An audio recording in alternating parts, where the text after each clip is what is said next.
Cinéma Gunman. Sur les 3 tireurs, t'es le seul encore vivant. La compagnie veut ma peau. Tu m'as piégé. Que la chasse commence. Un ex-agent des forces spéciales devenu tueur à gages tente une reconversion dans l'humanitaire, mais son ancien employeur n'est pas de cet avis. Ancien membre des forces spéciales, James Dim Terrier est devenu tueur à gages. Après une mission en République démocratique du Congo, il souhaite se racheter une bonne conscience et décide de travailler pour une association humanitaire en Afrique.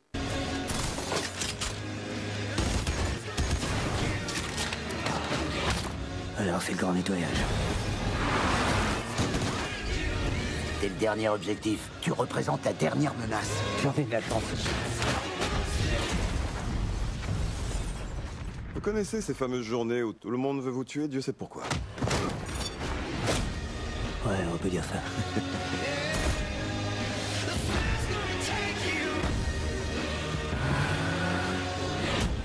8 ans plus tard, son ancien employeur veut l'éliminer. Jim est contraint de reprendre les armes et se voit embarqué aux 4 coins de l'Europe pour détruire son adversaire, une des organisations les plus puissantes du monde. Dans ce film en ballon, Sean Penn dévoile à nouveau l'incroyable palette de son jeu d'acteur. Merci de rester scotché sur les programmes de UBiz News, votre chaîne. Infomusement.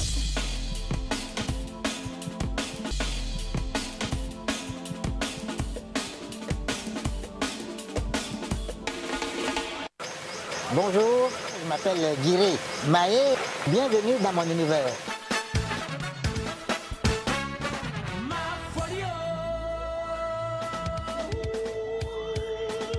Qui n'est pas fou? Sur cette terre-là, qui n'est pas fou? Au contraire, il faut être fou. Pour pouvoir faire quelque chose, il faut être fou. La folie est parfois une bonne maladie. On ne se décrit pas soi-même, mais ceux qui vivent avec moi savent comment je suis, ceux qui ont travaillé dans la fonction publique avec moi, à l'hôpital psychiatrique de Benjerville, savent comment je suis. En tout cas, je pense que je suis quelqu'un d'optimiste, enfant adopté dans une famille de pères blancs, de mères blancs et de frères et sœurs blancs, n'est-ce pas? Et dans un environnement de blancs. Et à un moment donné, je me suis posé la question quand même de savoir d'où je viens. Et j'ai décidé, n'est-ce pas, de revenir dans ce pays que je ne connaissais pas. Donc quand j'ai dit à ma mère un jour que je voulais revenir en Afrique, elle a failli faire un choc. Néanmoins, il se trouve qu'en 70, j'ai découvert que ma mère existait avec mes frères et sœurs. Et quelques années plus tard, c'est-à-dire en 75, j'ai décidé de revenir vers ma mère, vivre un peu avec elle.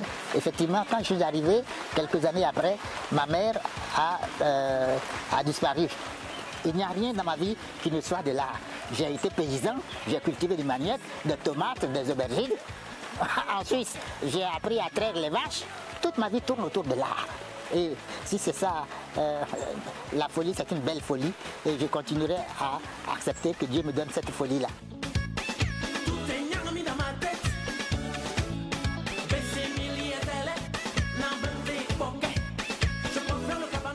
J'ai commencé à peindre depuis dans les années 69. J'étais jeune. Je n'ai pas fait d'école d'art plastique. Je suis plutôt autodidacte en art. Les grands artistes sont dotés déjà de l'instinct artistique, de création et de créativité. Et ce sont des gens que Dieu a choisis parce qu'on ne devient pas artiste en allant à l'école. On va peut-être pour apprendre comment mélanger les couleurs, comment fabriquer un cadre, comment tendre une toile. Mais moi je dis que ce n'est pas l'école qui fait de nous un artiste. L'artiste naît artiste. C'est quelque chose d'inné, de naturel en chacun de nous et qu'on peut développer si on le veut bien. L'artiste est le correspondant sur terre de Dieu. Dieu est le plus grand artiste, c'est le grand créateur. Mais je ne pense pas que Dieu ait été dans une école pour devenir artiste. Il crée des artistes aussi naturellement tels que nous autres. Parce que parmi les grands peintres que nous connaissons de par le monde, beaucoup ne sont pas forcément été des étudiants aux Beaux-Arts, si ce n'est que pour peut-être renforcer leur capacité. Sinon, moi, je n'ai pas été à l'école pour être artiste, je suis né artiste. Dans mon concept artistique, je parle d'art, new concept vision.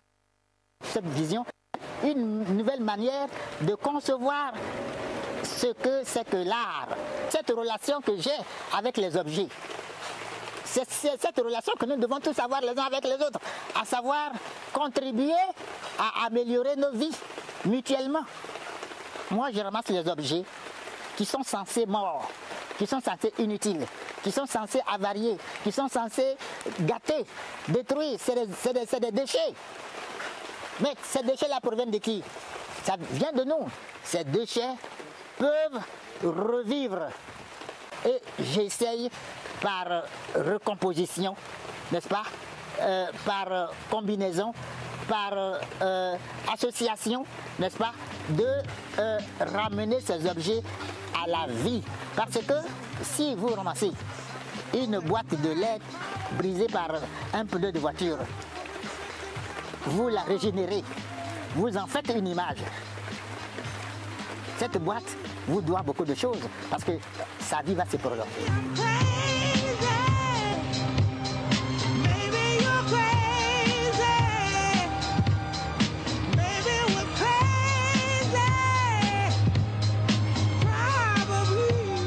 Je vous ai dit, je suis autodidacte. J'ai fait une école de commerce. Donc je connais l'administration, je connais l'économie, je connais les banques, je connais la poste, je connais la comptabilité. Je suis éducateur spécialisé. Donc je suis psychologue quelque part. Et je suis spécialiste en psychiatrie, dans l'encadrement des malades mentaux. Et je fais de la psychothérapie à domicile. J'aide les gens, je les encadre, je les mets sur les rails tant bien que mal, selon mes capacités. Eh bien, tout cela, c'est de l'art. L'art d'abord naît de la culture, n'est-ce pas? La culture, c'est l'identifiant de notre civilisation. Quand on dit que quelqu'un est civilisé, ça veut dire qu'il appartient à une culture. Cette culture règle sa vie, son comportement, n'est-ce pas, règle son existence, n'est-ce pas? Et c'est de cette culture-là que naît l'art. L'art qui est une parole, n'est-ce pas, donnée à la culture. La culture n'existe pas, n'est-ce pas, sans produire de l'art. L'art, c'est un moyen de parler, de communiquer avec les autres. Là, ce n'est pas une vue de l'esprit, c'est une réalité que Dieu a donnée à certaines personnes et pour s'en servir comme outil de vie au bénéfice de toute la société. L'art est multidimensionnel, il est multisectoriel, il est multiforme, n'est-ce pas? Il est multi-expressionnel. Si vous allez chez les Chinois, ils font aussi de l'art. Si vous allez chez les Brésiliens, ils font aussi de l'art. L'art, c'est vraiment le moyen de valoriser tout ce qu'on a autour de soi. Ce tableau, comme vous voyez, vous avez 6 personnes de cultures différentes, mais ils vivent dans une ambiance unique. Ils vivent ensemble. C'est toutes les cultures du monde qui se retrouvent dans ce tableau. Alors ici, vous avez un tableau qui est très important pour moi. C'est non-violence à la femme. Comme on le voit dans ce dessin, la femme n'est pas un pot de chambre. Voilà, la femme est plutôt un trésor qu'il faut magnifier, qu'il faut honorer, qu'il faut choyer. Voilà. Et vous avez ici ce tableau que j'ai dédié à Alpha Blondy. Vous voyez, je l'aime beaucoup parce qu'il est en train de faire un travail fantastique pour la rédemption de l'Afrique, la rédemption même, je dirais, du monde.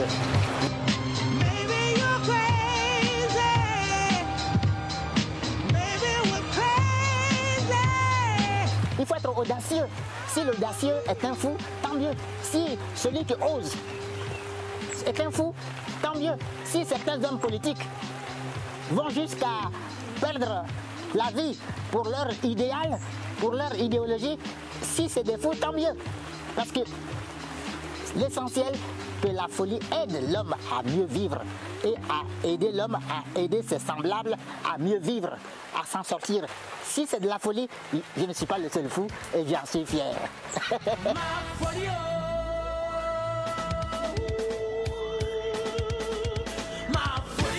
Ma dernière distinction était l'officier, d'être élevé au rang d'officier dans l'ordre du mérite culturel. C'est vrai que le ministère de la Culture, je ne sais pas si c'est par manque de budget, manque de moyens, ou je ne sais quoi, mais est un peu timide.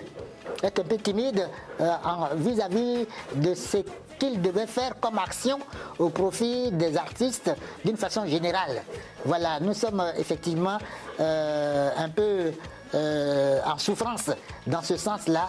Je souhaite que le ministre sache que nous sommes ses enfants et que nous avons besoin, n'est-ce pas, de lui, et que s'il a déjà fait beaucoup, il doit en faire davantage. Sans chéri, sans maladie, je suis devant. Ou bien 1-0. Ma polio. Le musée sanctuaire de la paix universelle est devenu un lieu, je dirais, mystérieux pour les uns, mythique pour les autres, spirituel pour les uns, et un lieu d'apprentissage pour beaucoup. Je souhaiterais que mon espace soit érigé, n'est-ce pas, de façon officielle, et que ce musée soit connu et que ça devienne un lieu de visite de touristes. Je souhaiterais aussi avoir des rapports avec d'autres galeries. Vous voyez, j'ai près de 1000 œuvres, sinon plus. Et bien, j'aimerais pouvoir les montrer partout dans le monde.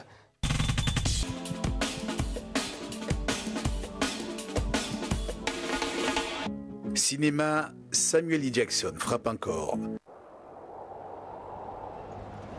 Iskä. Mä teen parhaani. Niin pitääkin. Miehet! Tässä pikkumiehessä virtaa metsästäjän veri. Aamulla hän tuo meille erämaasta, minkä metsä katsoo sopivaksi. Ilmaiseksi täältä ei saa mitään. 36 minutes ago, we got an evac distress signal from Air Force One. We think this is the most serious terrorist action since 9/11. From what planet are you from? Is this some kid I'm talking to? Who are you? President of the United States. Prove it. C'est dans le film Big Game que l'on retrouve l'acteur américain Samuel L. Jackson qui incarne un président des États-Unis obligé de faire équipe avec un garçon de 13 ans en pleine Laponie. Dans ce film d'action finlandais, Samuel L. Jackson prouve une fois encore qu'il n'est jamais contre l'idée de jouer dans une bonne série B improbable dans lequel incarne l'homme le plus puissant du monde.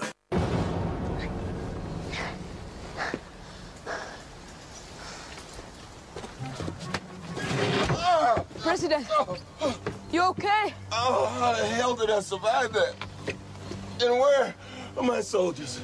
I'm the commander of the biggest, baddest, ass-kicking armed force on the planet.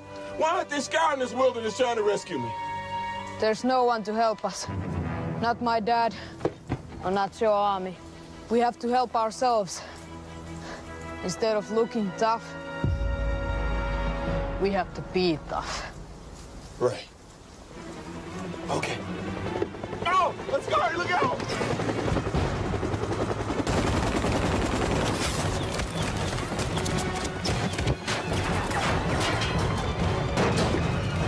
This your idea of being tough? No, this is. No, no!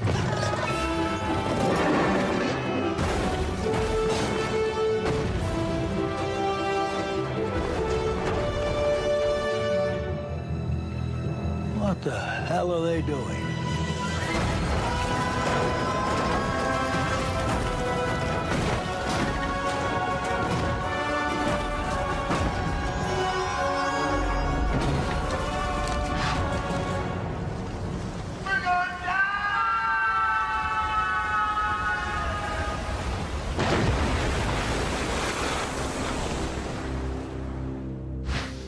Cinéma, King Doki, un court-métrage qui rémue.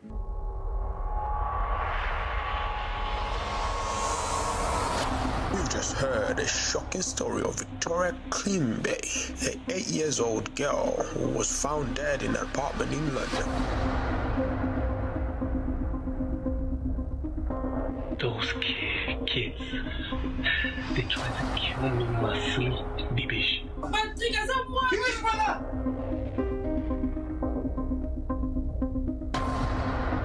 Me upsetting you, Patrick. Na lembi, mi kolonyo suka ko beta na lembi. King Doki est un film court-métrage qui relate l'histoire vraie de Placide et de sa petite sœur Rosie qui vivaient avec leur mère à Paris avant d'être envoyés chez leur tante à Londres. Il décrit la nature parfois tourmentée des sentiments que doivent affronter des enfants souvent tiraillés et embarqués malgré eux par les choix hasardeux d'adultes qui oublient parfois le sens de leur responsabilité. Le réalisateur Mania Tamboué, d'origine congolaise, a lui-même passé une partie de sa vie en Grande-Bretagne où il a suivi une formation intensive d'études cinématographiques. Tomorrow I'm taking you guys to London.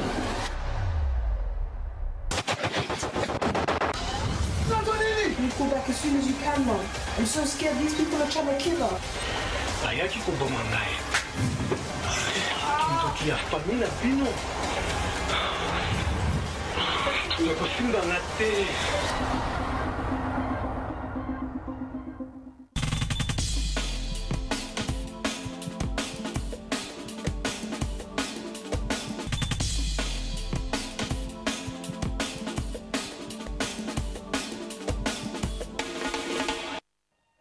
Cinéma, Daniel Craig et James Bond. Pourquoi Mexico? Que faisiez-vous là-bas? J'avais grandement besoin de vacances.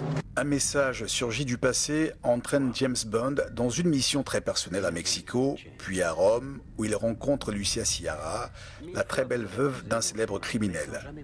Bond réussit à infiltrer une réunion secrète révélant une redoutable organisation baptisée Spectre. Fidèle au poste, Daniel Craig incarne le premier rôle du nouvel épisode de la saga britannique réalisé par Sam Mendes.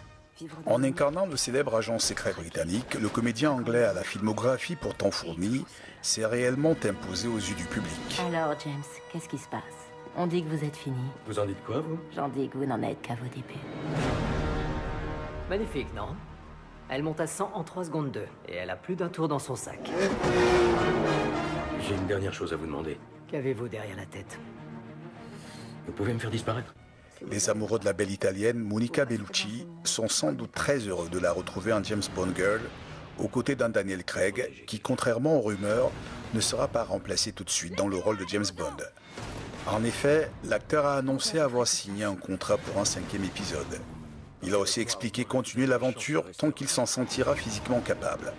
Certains analystes avaient un temps avancé le nom de l'acteur britannique d'origine ghanéenne, Idris Elba, pour lui succéder. C'était moi, James. L'auteur de tous vos malheurs. Les paris sont ouverts, affaire à suivre. Merci de rester scotché sur les programmes de YouBiz News, votre chaîne Infomusement.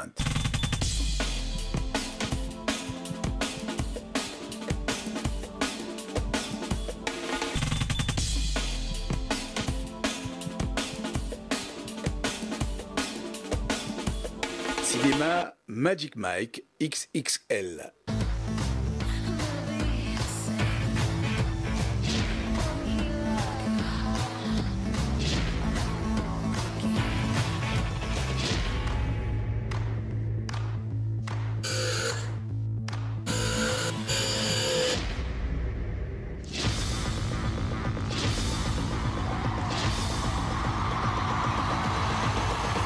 J'ai un petit cadeau pour vous ce soir.